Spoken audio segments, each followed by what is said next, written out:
មនុស្សយើងរស់នៅដូចគ្នាការហូបចុកដូចគ្នាមួយថ្ងៃបាយ3ពេលដូចគ្នាតែហេតុអីបានមានសុខភាពខុសគ្នានេះគឺជាសំណួរមួយនេះគឺជាចំណុចមួយដែលលោកពុកម្ដាយបងប្អូនបានយកទៅគិតពិចារណាយើងនៅក្រៅអាយុ20ឆ្នាំពាក្យច្រើនគឺសុខភាពល្អ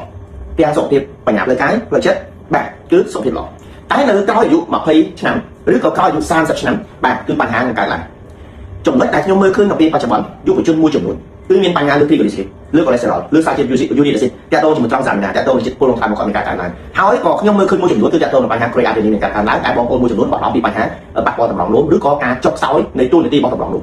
អញ្ចឹងអ្វីដែលជាចំណុចសំខាន់ការសិក្សាឈាមមានការកើនឡើងបញ្ហាជំងឺបេះដូងមានការកើនឡើងបញ្ហាជំងឺទឹកនោមឯងមានការកើនឡើងទាំងអស់នោះគឺមានកត្តា3ទី2តាក់ទងនឹងបញ្ហាផ្លូវកាយរបស់គាត់និងទី3តាក់ទងបញ្ហារបស់អាហារអញ្ចឹងផ្លូវចិត្តទ្រុឌទ្រោមតាក់ទងជាមួយនឹងលំនៃតាក់ទងជាមួយនឹងការគិតដែលយើងហៅថាភាពស្មុគស្មាញឬក៏ stress បាទគឺមានការកើនឡើងគំហុកកាន់ដងនៅពេលបច្ចុប្បន្នទី2តាក់ទងនឹងបញ្ហាផ្លូវកាយកង្វះការហាត់ប្រាណសាច់ដុំយើងចុះខ្សោយប្រព័ន្ធមេតាបូលីករបស់យើងចុះខ្សោយអញ្ចឹងធ្វើឲ្យមានការកើនឡើងនៅចំណែកនៃបញ្ហាសរសៃឈាមរបស់យើងមួយទៀតតាក់ទងនឹងបញ្ហារបបអាហារអញ្ចឹងរបបអាហារសូមលោកពុកម្ដាយមេត្តាប្រឹកព្រៀងមែនទែនព្រោះនៅពេលដែលយើងខូចរាងកាយហើយយើងមានបញ្ហាសុខភាពហើយបានយើងត្រឡប់មកនឹងការព្យាបាលគឺពិបាកមែនទែនឧទាហរណ៍បងប្អូនត្រូវយកចិត្តទុកដាក់មែនទែនតាក់ទងរៀងរាល់3ខែក្នុងការទៅសុខភាពទី1តាក់ទងជាមួយនឹង amogram គឺយើងសំដៅទៅលើខកឈាមសឈាមល្អគឺជាចំណែកសំខាន់មុនគេបំផុតបឋមក្នុងការវាតម្លៃទៅលើមនុស្សម្នាក់ដែលគាត់មានបញ្ហាសុខភាពរលាកកោសិកាសឹងតែ70-80%គឺគេមើល amogram មើលខកឈាមសឈាមល្អមកគាត់ជាលិកានៃខកឈាមមកគាត់ទី2តាក់ទងជាមួយនឹង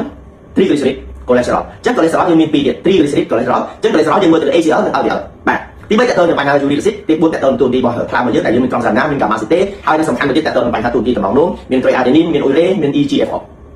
ចឹងបើសិនជាយើងឃើញថារាងកាយរបស់យើងតាក់ទងនឹងបញ្ហាខ្លាំងនៅក្នុងខ្សែឈាមមានការកើនឡើងមិនថា triglyceride មិនថា cholesterol ខ្លាញ់ក្នុងថ្លើមជាពលខ្លាំងមានការកើនឡើងនោះហើយជាសញ្ញាបញ្ជាក់ថាយើងមានបញ្ហានៃការប្រាប់យើងមុនឬក៏អាចបញ្ជាក់ថាបន្តិចទៀតរាងកាយរបស់យើងណាមួយដែលមិនអាចទទួលបានវានឹងធ្វើឲ្យខ្លួនវាខូចដែលយើងហៅថាជំងឺដូចជាបញ្ហាជំងឺសព្វាឈាមបញ្ហាជំងឺបេះដូងបញ្ហាជំងឺទឹកនោមឯងដែលយើងថាអាចបានទៅទី AB1C យើងឡើងអាចបានជាស្កររបស់យើងឡើងអាចបានតែយើងមានបញ្ហាឈឺតាមចំណុចដៃចំណុចជើងអាចបានបើយើងលេងលួចយើង stress រាងកាយយើងទ្រុឌទ្រោមយើងស្រកគីឡូលឿនពេកឬក៏យើងមានបញ្ហាសុខភាពទ្រុឌទ្រោមពេកនោះសុទ្ធតែជាចំណែកនៅក្រោយពេលដែលរាងកាយរបស់យើងណាមួយបាទសុខភាពរាងកាយរបស់យើងណាមួយមានបញ្ហា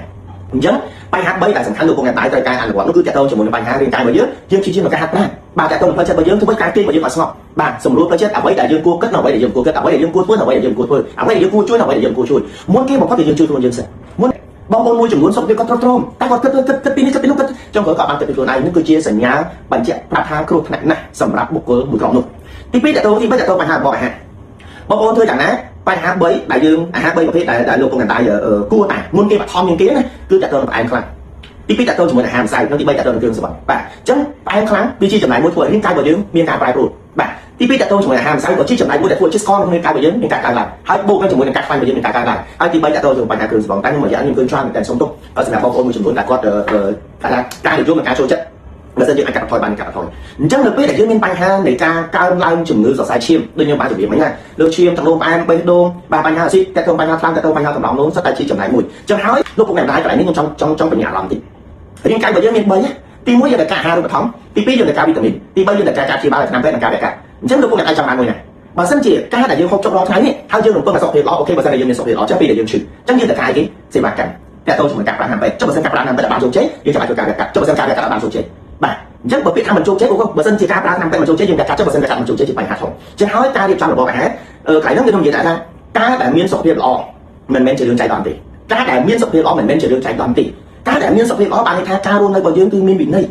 យ៉ាងការដើរដេកឈរអង្គុយទីចំណែកមួយជួយឲ្យយើងមានសុខភាពល្អអញ្ចឹងនៅពេលដែលយើងអាចជ្រើសរើសបានត្រឹមត្រូវយើងជ្រើសរើសរបបអាហារត្រឹមត្រូវការដែលយើងហាត់ប្រាណបានត្រឹមត្រូវក៏វិបត្តិគ្រួសារវិបត្តិសុខភាពនាំឲ្យមានវិបត្តិសេដ្ឋកិច្ចអញ្ចឹងពេលដែលយើងរកបានយើងរកតិចយើងចាយតិចច្រើនតែនៅពេលដែលយើងមានវិបត្តិសុខភាពលុយទាំងអស់ទ្រព្យសម្បត្តិទាំងអស់សឹងតែលក់ទាំងជីវិតទៀតដើម្បីជួយជីវិតត្រឡប់មកវិញតែសួរតែយើងអាចលក់ជីវិតបានទេមានតែការលក់ទ្រព្យដើម្បីទៅដោះដូរជាមួយនឹងជីវិតត្រឡប់មកវិញចុះបើសិនលក់ទ្រព្យឲ្យជីវិតបាត់បង់ទៀតអញ្ចឹងអ្នកដែលរស់យ៉ាងម៉េចបាទនេះហើយដែលសង្គមបច្ចុប្បន្ននេះគឺមានការជួបច្រើនអញ្ចឹងពុកម៉ែបងប្អូនទៀតអញ្ចឹងដល់ពេលខ្ញុំដុកទ័រគីមជូនពរលោកពុកម្ដាយបងប្អូនអស់មានសុខភាពល្អក្នុងឆ្នាំថ្មីបានអស់គ្នាបាទសុខភាពល្អយូរវែងអស់